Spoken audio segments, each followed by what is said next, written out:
first book I ever read was Rich Dad, Poor Dad. That book opened my eyes to the world. Then, after a few months, Andrew Tate became famous. So, I started watching others like him: Iman Gaji, Hamza Ahmed, Tristan Tate, Justin Waller, and they all told me one single thing: make money, lots of it. So I first started e-commerce, then I started SMMA, affiliate marketing, but then I created this YouTube channel. After a year of making videos, I have decided to never monetize this channel but still keep making videos. I'm still going to build a business around it, but I have control over myself. And so this is how I learned to control and channel my desires. A more powerful mindset, which is that I don't even need money. Like, you start saying to yourself, I don't even need money. I don't even need these fancy things. I don't need the fancy car. I don't need the fancy bikes. I don't need the fancy clothes. I don't need those things. You like, yes, if I get them, that's sweet, but they are not the main things that I am striving for. Like, if you start saying these things to yourself, this will remove those things as the God, and this will give you that power. This will give the power to your hands instead of giving that power to those things. You will no longer be going crazy and thinking to yourself that, okay, I have to make money, I have to make money, no matter what, I have to make money, I have to get those things, I have to buy that car, I have to buy that clothes, I have to get that thing. No, instead, you will be able to control yourself, you will be able to control your desires, you will be able to control your mind and think logically that what is the best thing to do. Like, just close your eyes and just ask yourself, what is the best thing to do? In this way, you will no longer be going towards that thing. No, instead, you will be going towards your main direction, and that thing will just follow you wherever you go. Like, for example, if you just make your purpose that I want to help people and I want to solve the problems of different people, as many problems as possible, guess what? Business is all about solving problems. And so, when you start solving problems, you will start to make money. But your main goal is not to make money. But because you are solving lots of problems, you are also making money. And now that you are making money, and now you have not been chasing money, but money has come to you. Now you have power over it. This is a powerful mindset.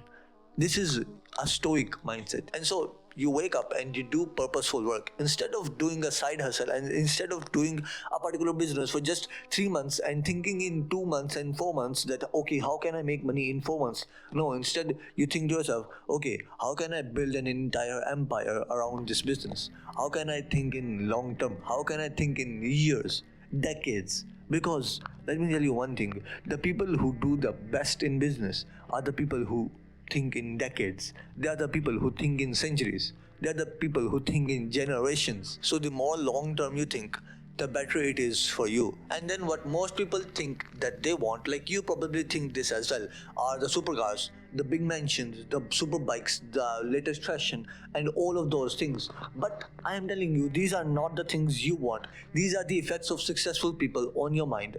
Like successful people, because a person who is never content and who always wants more and more and more, and who is a follower of his desires, is never content. He can never live his life contentfully, because a stoic is always more successful than a hedonist. Like, if I were to shake you really hard like this right now and ask yourself, what is it that you want? Stop saying that I want that supercar, Andrew Tate is driving a Porsche, I want a Porsche. No, if I were to shake you really hard and then ask you, what do you want? And if you were to sit there in a quiet room for 2 hours and not do anything, turn off all devices, don't even have a pen and a piece of paper in your hand, and just stare at an empty wall and ask yourself, what do I want? I can bet that after those 2 hours, your answer will not be that I want that big mansion, I want those supercars, I want those super bikes or things like that. No, instead your answer will be something like, I just want like a family that really likes me, like friends who really like me, and then a community in which I have some really big purpose in, and then I am making some impact on that community as well. That's all I want. Like, I don't want those big cars, I don't want those large mansions.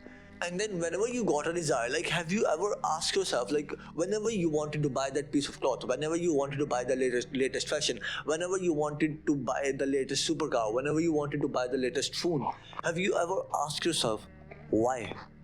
Like the next time you want to buy the latest iPhone, ask yourself why? Why should I? Is there a reason? Do I need it? Do I really need it? Why should I buy it? Spend 30 minutes asking yourself why. Why? Why should I buy that thing? Why should I buy that iPhone? Why should I buy that laptop? Why should I buy those things? Why?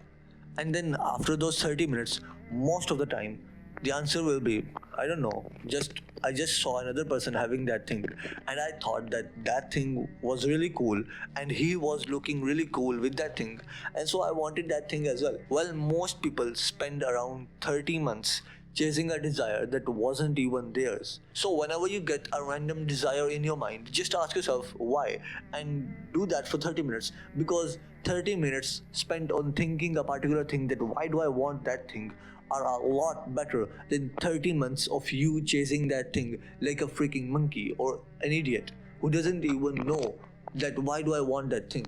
And so if the desire is yours, like if it is truly yours and you truly want that thing, go ahead and buy that thing, because all desires are not bad.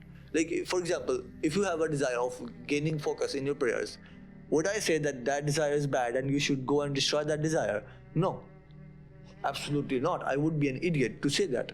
But if that desire is not yours and you got it from social media, you got it from Andrew Tate, Iman Gaji, Hamza Ahmed, all of those people, just destroy it. Absolutely. And you have saved yourself a minimum 30 months. Thank me later.